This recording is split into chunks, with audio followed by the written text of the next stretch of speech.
Assalamualaikum warahmatullahi wabarakatuh. Selamat pagi sahabat YouTuber. Apa kabarnya? Semoga selalu dalam keadaan sehat walafiat.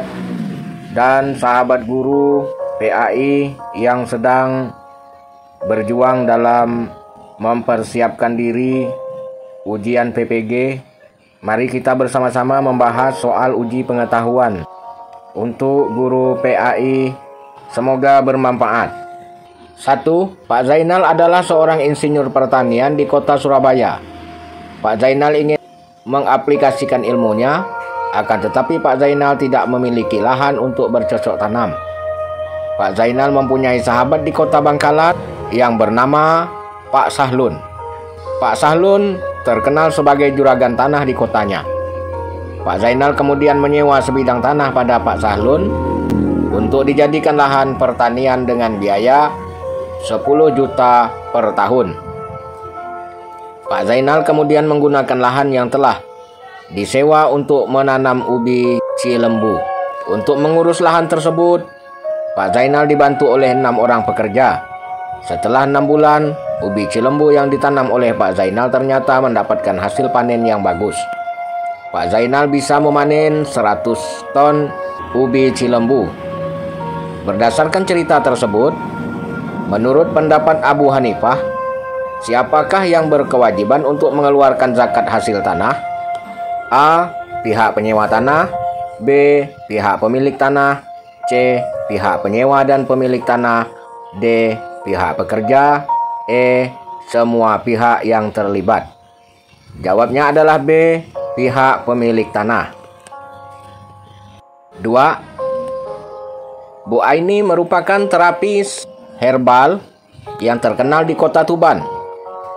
Setiap bulan rata-rata penghasilan Bu Aini sebesar 5 juta rupiah. Bu Aini harus mengeluarkan biaya PLN sebesar 200.000, keperluan rumah tangga 2.500.000, dan kebutuhan tak terduga 350.000. Berapakah zakat profesi yang harus dikeluarkan oleh Bu Aini dalam setahun? A. 585.000, B. 487.500, C. 48.750, D. 50.000, E. 600.000. Jawabnya adalah A. 585.000. 3. Mustafa adalah pemuda kreatif berumur 28 tahun. Mustafa lahir dari keluarga kalangan ekonomi menengah ke bawah.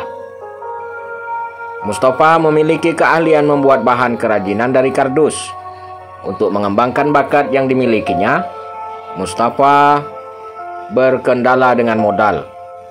Melihat potensi yang dimiliki oleh Mustafa, Bu Aini berinisiatif untuk membantu Mustafa dengan memberikan hasil zakat profesinya. Berdasarkan rangkaian cerita di atas, maka penyaluran hasil zakat sebagaimana di atas adalah: A. Zakat harus berupa bahan makanan pokok. B. Zakat harus diberikan kepada 8 golongan yang sudah ditentukan. C. Zakat produktif boleh dilakukan karena akan berdampak positif bagi mustahik zakat. D. Zakat membantu meringankan mustahik zakat. E. Usahanya akan berkembang dengan baik. Jawabnya adalah C. Zakat produktif boleh dilakukan karena akan berdampak positif bagi mustahik zakat. 4. Di suatu desa sedang membangun masjid, di mana di desa tersebut jarang ditemui masjid. Dalam pembangunannya panitia kesulitan dalam dana. Masjid itu mendapat dana dari zakat, maka hukumnya menurut Mahmud Shaltut: A. Tidak boleh karena tidak masuk dalam mustahik zakat. B. Boleh karena pembangunan masjid adalah untuk kemaslahatan umat. C. Boleh karena digolongkan dalam sabilillah dan di daerah tersebut masjid masih jarang. D. Boleh karena dari hasil zakat memperoleh hasil banyak. E. Tidak boleh karena pembangunan masjid adalah kewajiban takmir masjid. Jawabnya adalah C. Boleh karena digolongkan dalam sabilillah dan di daerah tersebut masjid masih jarang. 5. Jupri seorang pemuda yang sudah bekerja. Dia mempunyai cita-cita ingin menjadi orang sukses. Keluarganya menginginkan Jupri untuk segera menikah, tetapi Jupri tidak mau. Maka hukum nikah berdasarkan ilat: A. Haram, B. Sunnah, C. Wajib, D. Mubah, E. Makruh. Jawabnya adalah B. Sunnah. 6. Pak Koko mempunyai satu istri. Dia mencintai istrinya. Dia ingin mempunyai keluarga yang bahagia.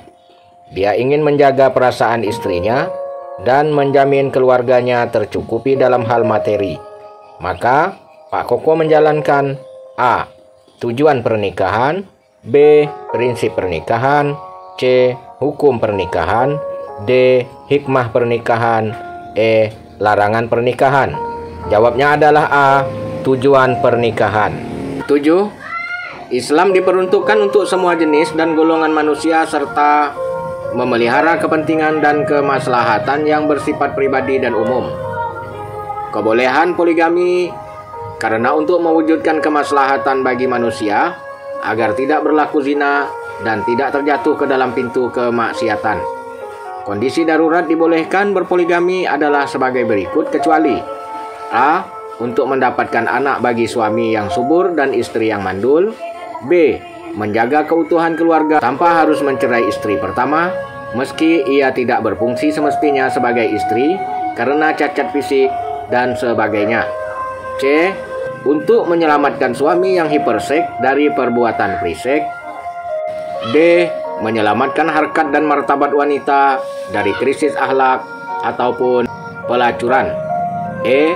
Masalah darurat, ingin memperturutkan hawa nafsu seksual dan banyak berlaku tidak adil dalam pemenuhan kebutuhan. Jawabnya adalah E. Nikah mut'ah tidaklah dilakukan kecuali kecenderungan seseorang untuk memenuhi kebutuhan seksual. Berakhir tanpa talak karena secara otomatis jika sudah habis waktu kontrak yang telah ditentukan, maka berakhirlah riwayat pernikahan itu. Nikah mut'ah pertama kali pada zaman Nabi karena umat ketika itu berada pada masa transisi dari dunia jahiliyah ke dunia Islam. Alasannya kecuali: A. Zaman jahiliyah, perzinahan merupakan budaya yang sudah menyebar luas. B. Sebagai langkah perjalanan hukum Islam menuju ditetapkannya kehidupan rumah tangga yang sempurna. C.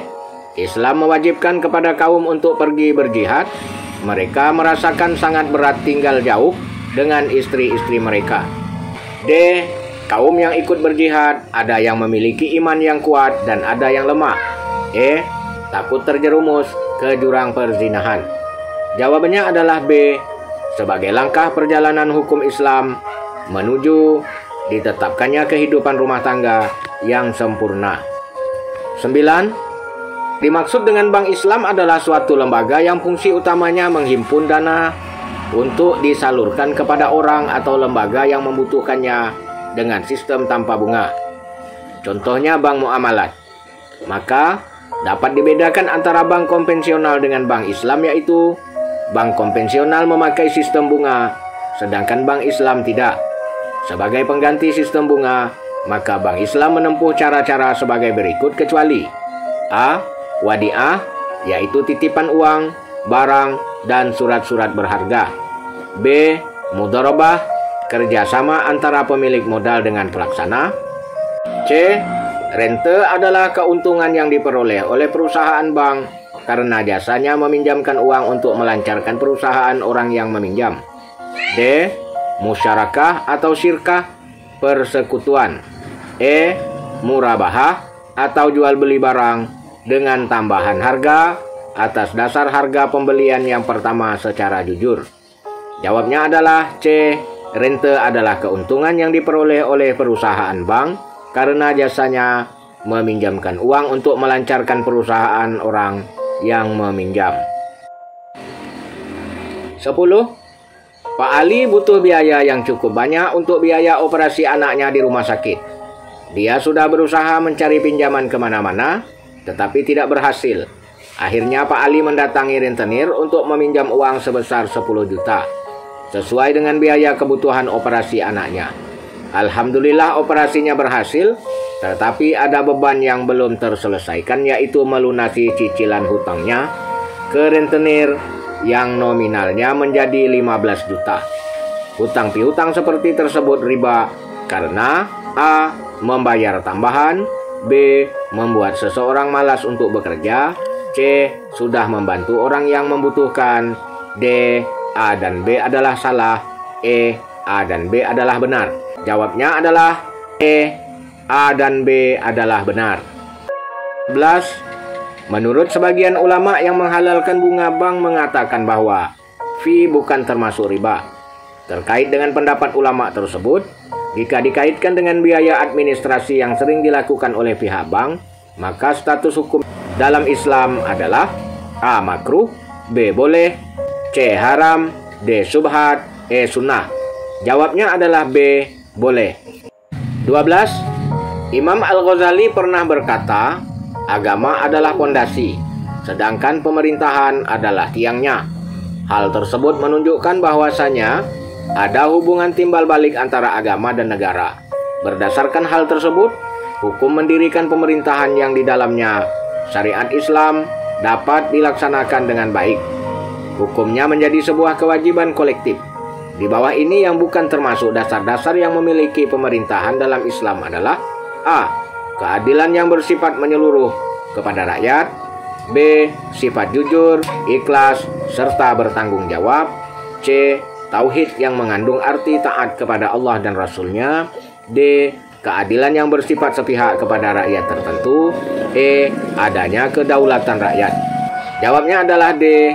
Keadilan yang bersifat sepihak kepada rakyat tertentu. 13.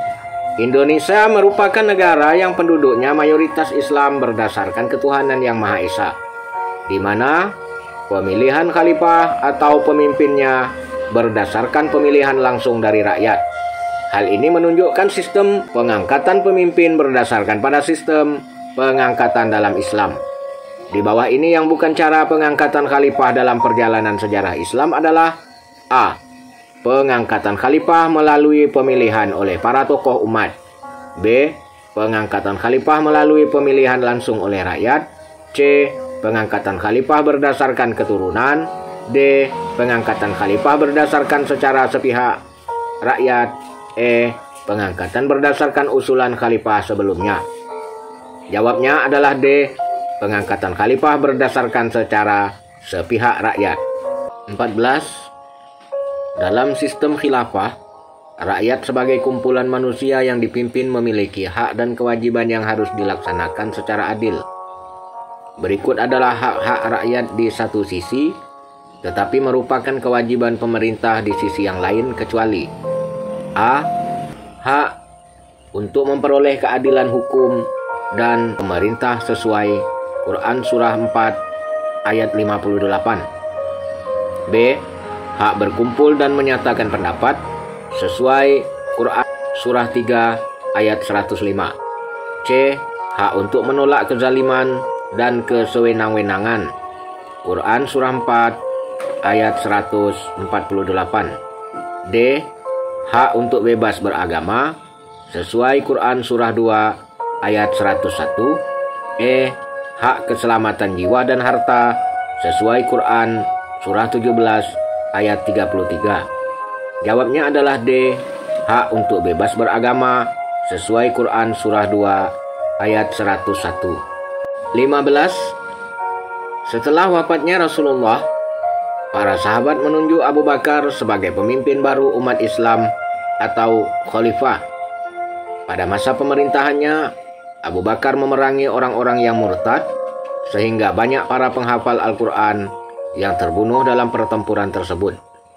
Apa yang pertama kali dilakukan oleh Abu Bakar setelah peperangan? A. Mengumpulkan lembaran-lembaran Al-Quran dari para penghafal Al-Quran atas usulan Umar bin Khattab. B. Mengumpulkan lembaran Al-Quran dari para penghafal Al-Quran atas usulan Utsman bin Affan. C. Mengumpulkan lembaran hadis dari para penghafal hadis atas usulan Umar bin Khattab. D. Mengumpulkan lembaran hadis dari para penghafal hadis atas usulan Utsman bin Affan. E. menyantuni keluarga para sahabat yang terbunuh dalam peperangan tersebut? Jawabnya adalah A. Mengumpulkan lembaran-lembaran Al-Quran dari para penghafal Al-Quran atas usulan Umar bin Khattab. 16.